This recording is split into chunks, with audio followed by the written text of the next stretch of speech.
definitely going flat, slow puncture.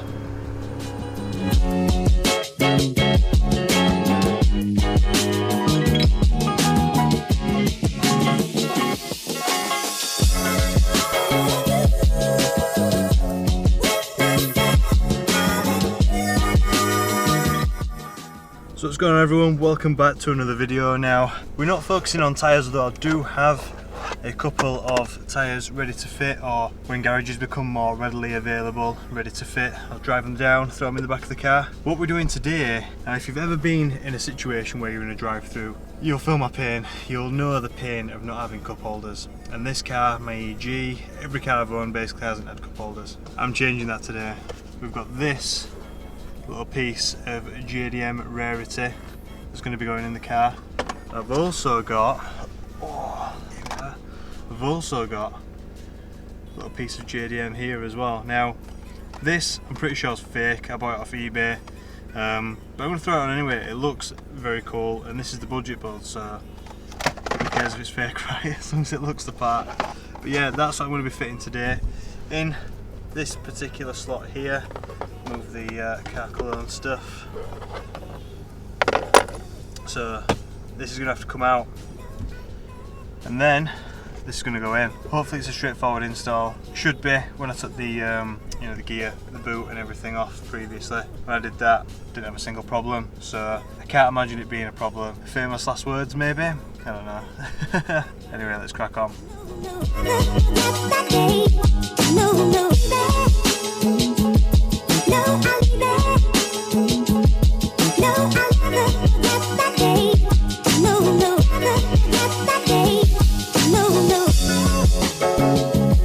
So far so good. It's been a bit messy as far as actual dirt in the car is concerned, but nice and easy, quick install by the look of it. So there's a screw that goes in this section here, that's on the side of the sort of centre console garnish, if you like, the plastic garnish, and there's a screw that goes in there. So there's your two for this section, but it also slots into this handbrake slash armrest piece. It slots into these here. God, it's so gross under there. Ugh, proper gross. Anyway, so this you've got to slide back the centre console. So you've got to slide this back, and to get this back, there's a screw that goes into that piece. Same on the other side. There's then a screw just there that you can get to with the seats fully back. Obviously with this in the right position, and then there's another screw on the side that you can just see it there in the centre of the screen flickering the light. So there's sort of 3 screws per side on this, and then this just slides back and lets you lift that out nice and easy. Now I've got 4 screws, I've just done the one. Got 4 screws on this now to remove that by the look of it. I can't see any. Oh no, and there's another couple just up top there, look. God, there's quite a lot of screws holding this piece of plastic in. 8 screws. Anyway, let's crack on.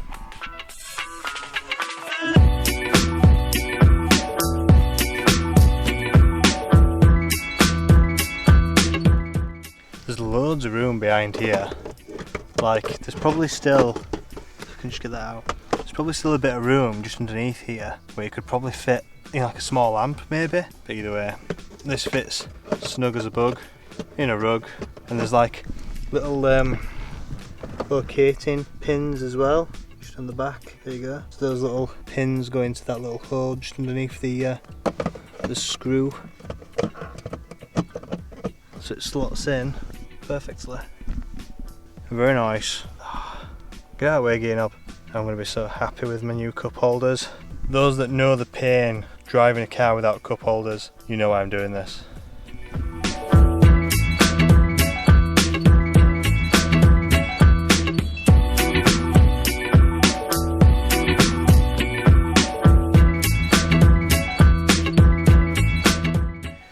So that's that one, all looking nice and flush. It's a massive cubby hole is that. And I realised as well when taking off the old one, I realised that these bottom 2 screws here, there you go, just focusing, those bottom 2 screws on either side I didn't actually have to take out.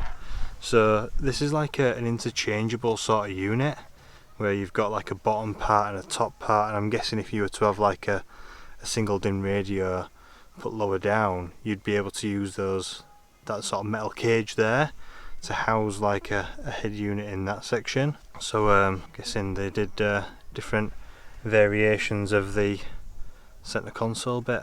Much better though. I've got my stereo up there, so I don't need it in this hole. I'm just happy about this. That's all I wanted. So yeah, I'm going to try and throw this centre section back on now and throw the spoon gear knob on there.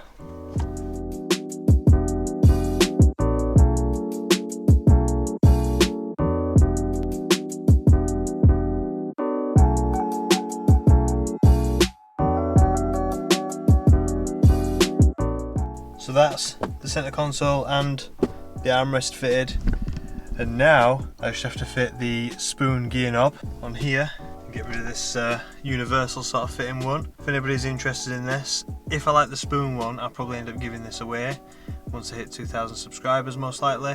I might do 2,500 and be a bit different, because I've sort of done a Q&A just rolling up to 2,000. So at 2,500 I'm going to give this away with something else to one of my subscribers, most likely via Instagram, via something on Instagram, doing something, I don't know what, I'll figure it out.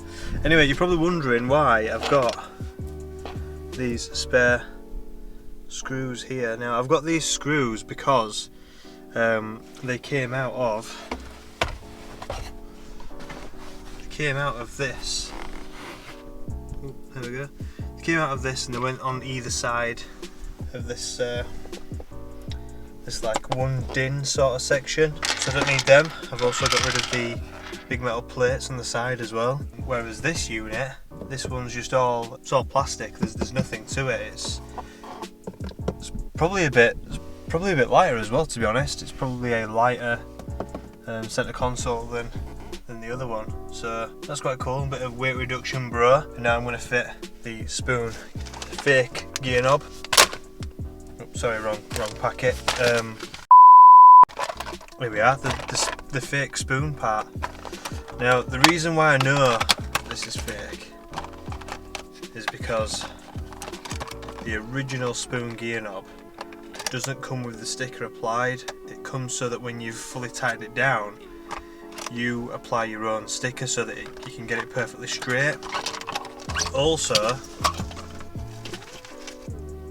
it doesn't come with a massive like thread pitch like that you then have to fit these, I don't know, like universal fittings. So these are all like universal fittings. These go into the gear knob and then screw down onto here. So that's the right size for that particular thread pitch, but all Hondas use the same thread pitch. So all spoon gear knobs are that thread pitch. So it's not really good, is it? Definitely fake. And it's aluminium as well. The Spoon Sports gear knob that's shaped like this is a Duracon one, and it's actually plastic. It's a plastic, really lightweight gear knob. So it's definitely fake, but it does look the piece. Definitely looks the part. Definitely couldn't tell from outside. And it's a budget build car, so you know, what do you want really? But yeah, anyway, I'm going to whack in this universal adapter into the gear knob and then screw the gear knob down onto the gear stick, onto the shaft. Yeah, just get playing with my knob again. I do like playing with my knob, especially when it's such a nice looking knob. But yeah, I'm gonna screw it first. You know, just give it a bit of a fettle with my fingertips. Make sure you get the threads right, nice and straight. You don't want to kink your knob in amongst it. Kinking your knob, I've heard that can be quite a bad thing. Yeah.